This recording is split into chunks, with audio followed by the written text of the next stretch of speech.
அப்போ ஹர்ஸ ஹசனா இது என்ன? அதாவது அல்லாவுடைய அந்த அழகிய கடன். அல்லாஹ் கடன் கேட்குறான் அப்படின்னா, வானம் பூமிக்கு சொந்தக்காரன் தனக்கு ஏன் கடன்னு சொல்கிறான்? அது ஜக்காத்தை குறிப்பிடல, அது தனி. மறுபடியும் போட்டு அங்கே கொண்டாந்து ஏழை கொடுத்தா அல்லாவுக்கு கொடுத்த மாதிரி அப்படின்லாம் வந்து டுமில்லாம் விடக்கூடாது. இங்கே தனியாக பிரிச்சுட்டான். ஜக்காத்தும் பிரிச்சாச்சு, அதில் எத்தனை வகைன்னு பிரிச்சாச்சு. என்ன அதுலேயும் ஒரு ஒரு பகுதி வரும் அல்லாவுடைய இது அப்படின்ட்டு. இது 2.5% கிடையாது, இது 100% தரலாம். எதுக்கு? அழகிய கடன். அது உங்களுக்கு கிடைக்கிற கோல்டன் ஆப்பர்ச்சுனிட்டியை பொறுத்து அதை நீங்கள் எவ்வளோ பயன்படுத்துறீங்களோ பயன்படுத்துங்க.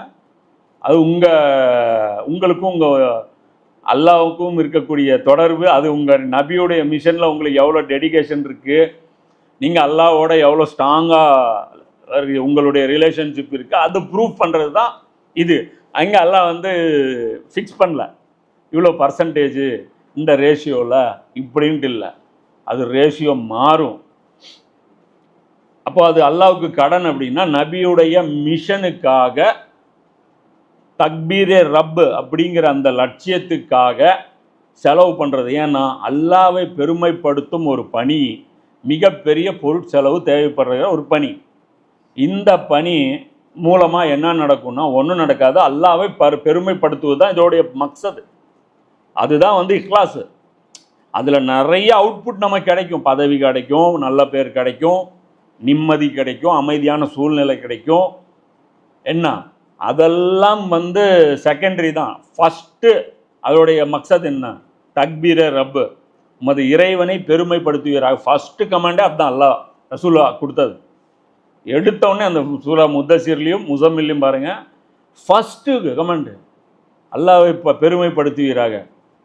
எது என்ன பெருமைப்படுத்த? இந்த மலக்குகள்லாம் கொஞ்சம் கேர்லெஸ்ஸாக இருக்கிறாங்க, ஜபம் பண்ணுறதெல்லாம் பண்ண மாட்டேங்கிறாங்க. கொஞ்சம் நீங்களும் சேர்ந்து கொஞ்சம் அவங்களுக்கு ஒத்துழைப்பு கொடுத்தீங்கன்னா, ஏதோ அவங்க சுப்ஹானல்லாஹ் சொன்ன நீங்கள் அல்ஹம்துலில்லாஹ் சொல்லுங்கள். இப்படி பிரிச்சுக்கிட்டது இல்லை. தக்பீர ரப்புன்னு என்ன? ரசூலுல்லாஹ்வுடைய வாழ்க்கை பாருங்கள்.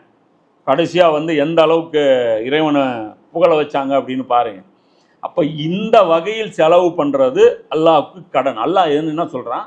இது எனக்காக பண்ணுறான், வேறு எந்த ரீசனும் இங்கே கிடையாது. இங்கே வந்து மனிதர்கள் நீதி நிலைநாட்டப்பட்டு அது வந்து அவர்கள் ஒரு நிம்மதியான வாழ்க்கை வாழ்கிறது, இதெல்லாம் வந்து செகண்டரி.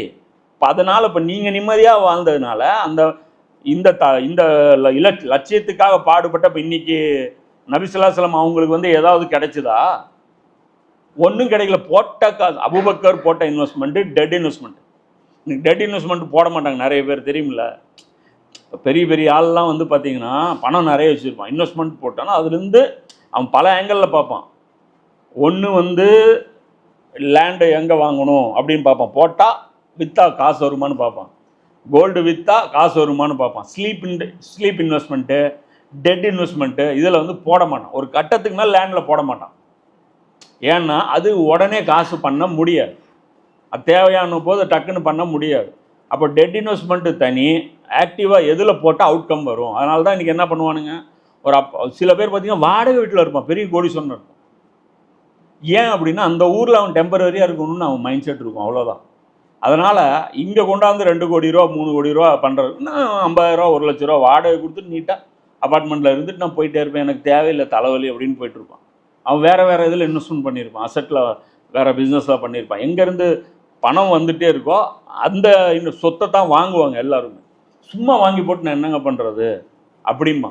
ஸோ அதனால் அது ஓட மாட்டான். அப்போது அபூபக்கர் இவங்க எல்லாம் பண்ண டெட் இன்வெஸ்ட்மெண்ட்டு. ஏன்? அவுட்கம் வேணால் மற்றவங்களுக்கு கிடச்சிருக்கலாம், 30 வருஷம் கழித்து வந்தாங்க இல்லையா, அவங்களுக்கு வேணால் அவுட்கம் பயங்கரமாக கிடச்சிருக்கலாம். அவங்க நல்லா தங்கத்துலேயும் அந்த மாளிகைகள்லையும் அவங்க வாழ்ந்தாங்க, அவங்க அனுபவித்தாங்க. போட்டவங்களுக்கு ஒன்றும் கிடைக்கல. அப்போது அல்லாஹ் சொல்கிறான், நீ போட்ட காசு டெட் இன்வெஸ்ட்மெண்ட்னு நினைக்காத, எனக்கு கொடுத்த கடனாக நினச்சிரு.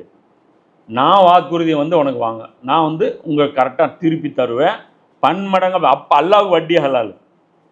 அவன் வட்டி போடுவான், வட்டிக்கு மேலே வட்டி, வட்டிக்கு மேலே வட்டி, மீட்ரு வட்டி, இருக்க எல்லா வட்டியும் போட்டு அதை வந்து ஒரு ஒட்டகத்தை வளர்க்குற மாதிரி, அதை ஒரு குதிரையை வளர்க்குற மாதிரி அல்லாஹ் வளர்த்து மிகப்பெரிய ஒரு மலையாக அல்லாஹ் கொண்டாந்து கொடுப்பான். அப்போ அல்லாஹ் அதில் அவன் சொல்கிறான். அப்போ புரிஞ்சுக்கிங்க. இப்போ 2 விஷயம் சிம்பிளாக புரிய வச்சாச்சு. நபிக்கு உதவி செய்வது அல்லாஹ்வுக்கு கடன் தருவது, இது ரெண்டும் ஒன்னோட ஒன்று பின்னி பிணைஞ்சது. இது ரெண்டும் செஞ்சாதான் அந்த நபி மேலே நம்ம ஈமான் கொண்டதாக அர்த்தம். இல்லைன்னா நம்ம இந்த நபி மேலே ஈமான் கொள்ளவில்லை என்று தான் அர்த்தம்.